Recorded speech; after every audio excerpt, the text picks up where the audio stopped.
എൻ്റെ പേര് ബിന്ദുവജി. ഞാൻ വെച്ചൂർ ഗ്രാമപഞ്ചായത്തിൻ്റെ പ്രസിഡൻ്റായിട്ട് നിലവിൽ പ്രസിഡൻ്റാണ്.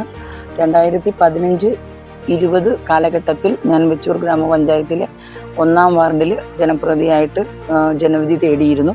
അന്ന് ഈ വാർഡിൻ്റെ മെമ്പറായിട്ട് എനിക്ക് നിൽക്കുവാൻ സാധിച്ചു. ആ കാലഘട്ടങ്ങളിൽ എന്ന് പറയുന്നത് നമുക്കറിയാം, ഒരു സ്ത്രീ ജനപ്രതിനിധിയാകുക എന്നുള്ളത് വലിയ ഒരു സമൂഹത്തിലുള്ള ആളുകൾക്ക് ഒരു ആശങ്ക ഉണ്ടാകുന്ന ഒരു കാര്യമാണ്. പക്ഷേ ഒട്ടും ആ ആശങ്കക്കൊന്നും വക കൊടുക്കാതെ ജനങ്ങളോടൊപ്പം നിന്ന് പ്രവർത്തിക്കുവാൻ ആ കാലഘട്ടത്തിൽ എനിക്ക് സാധിച്ചിട്ടുണ്ട്. എനിക്ക് സാധിച്ചത്, ഒന്ന്, എൻ്റെ കുടുംബത്തിൻ്റെ സപ്പോർട്ട്, 2, ഈ നാട്ടിലെ നമ്മൾ ജനപ്രതിനിധിയായി ഇരിക്കുന്ന പ്രദേശത്തെ ആളുകളുടെ പൂർണ്ണ സഹകരണം നമുക്കുണ്ടായിട്ടുണ്ട്.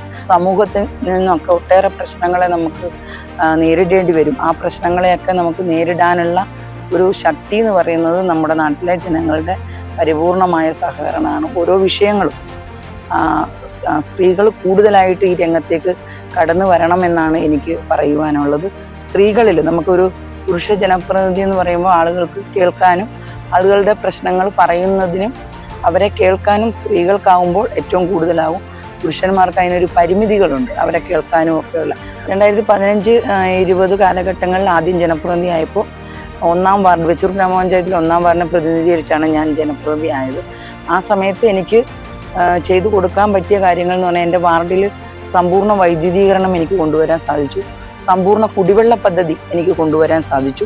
90% റോഡുകളും അതായത് സഞ്ചാരയോഗ്യമാക്കാൻ വേണ്ടി എനിക്ക് സാധിച്ചിട്ടുണ്ട്. അതുപോലെ തന്നെ അംഗനവാടികൾക്ക് 2 അംഗനവാടിയാണുള്ളത്. ഒരു അംഗനവാടിക്ക് കെട്ടിടം നിർമ്മിച്ചു കൊടുക്കുവാൻ സാധിച്ചു.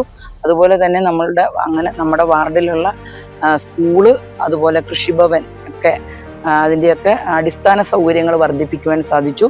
വാർഡിൽ ഒരു കോളനി ഇതുണ്ട്, സങ്കേതങ്ങളുണ്ട്, SC സങ്കേതങ്ങളുണ്ട്. ആ സങ്കേതങ്ങൾക്ക് വേണ്ട അടിസ്ഥാന സൗകര്യങ്ങൾ എനിക്ക് വർദ്ധിപ്പിക്കുവാൻ സാധിച്ചു. മേം ചുൻകർ ആയിഹും മേം ഹി ഫൈസല ലുങ്കി.